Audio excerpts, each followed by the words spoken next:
Avez-vous déjà subi les conséquences de la foudre qui s'abat sur votre corps?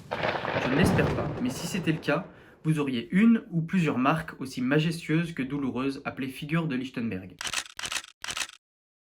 Dans le cadre d'un workshop avec les étudiants de l'ENSAT de Nancy, ma binôme et moi nous sommes servis de ces stigmates dans l'optique d'imaginer un bijou en métal plein de dualité et de contradictions.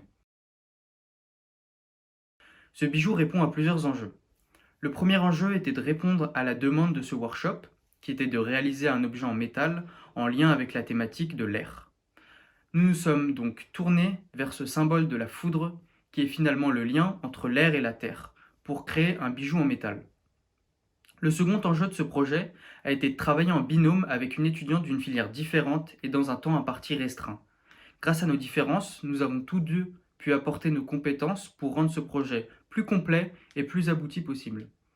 Un des enjeux majeurs était de passer d'une idée formelle à un objet réalisable en métal.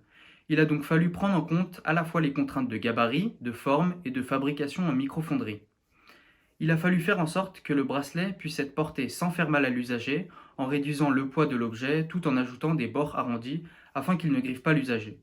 Nous avons également opté pour un bijou peu épais qui permettra à l'utilisateur de pouvoir le déformer et l'ajuster à son bras.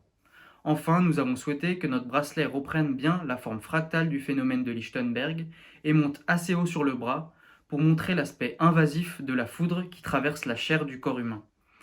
L'objectif est de sensibiliser le public à ce phénomène, mais également de montrer que l'art et la science peuvent bel et bien être complémentaires.